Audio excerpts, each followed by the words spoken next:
بسم اللہ الرحمن الرحیم۔ انسان ہمیشہ کمزور، محتاج اور بے بس ہے، جبکہ اس کا رب طاقت والا، بے نیاز اور ہر چیز پر قادر ہے۔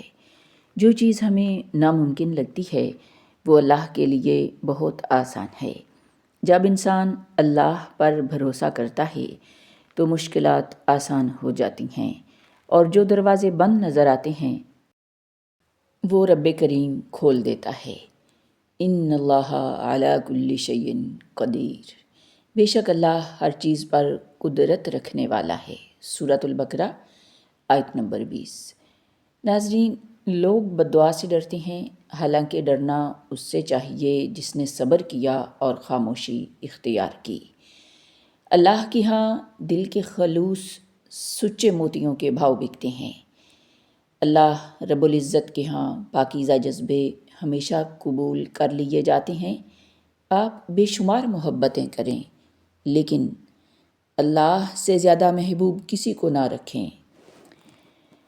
میرا اللہ آپ کو سب کا محبوب بنا دے گا۔ جب کبھی خود کو تنہا محسوس کرو تو اپنے رب کو پکار لینا۔ ناظرین، تمہاری کوششیں ناکام ہو سکتی ہیں، لیکن میرے اللہ کی طاقتیں نہیں۔ مقدر دعاؤں کا پابند ہے، دعائیں مقدر کی پابند نہیں۔ تب بھی مانگو جب قبولیت کی کوئی بھی وجہ باقی نہ رہے۔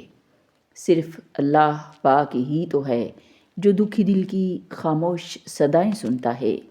تو پھر توکل کے ساتھ اس کے سامنے جھولی پھیلائے رکھو، کیونکہ یقین رکھنے والوں کے لیے یقین کے معجزے ہیں۔ تمہیں بنانے والا بھلا تمہاری ضروریات سے کیسے بے خبر ہو سکتا ہے؟ تمہاری کہانی کا مصنف اللہ پاک ہے، اور اس سے بہترین مصنف اور کون ہو سکتا ہے؟ اور یاد رکھو کہ ایمان والے سب سے زیادہ آزمائے جاتے ہیں۔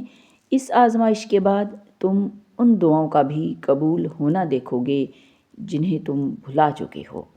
ہم سمجھتے ہیں کہ ہم آزاد ہیں، مگر حقیقت یہ ہے کہ ہم دوسروں کی پسند، تعریف اور منظوری کے غلام ہیں۔ ناظرین، ہم بولتے بھی ہیں تو داد کے لیے، ہنستے بھی ہیں تو دکھاوے کے لیے۔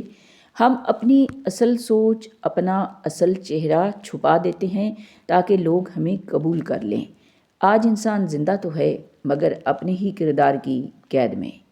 یہ آزادی نہیں، یہ وہ قید ہے جسے ہم نے خود خوبصورتی سے قبولیت کا نام دے رکھا ہے۔ سوچنے کی بات ہے، غور کیجئے گا، کیا تم بھی اپروول کے غلام ہو یا واقعی آزاد ہو؟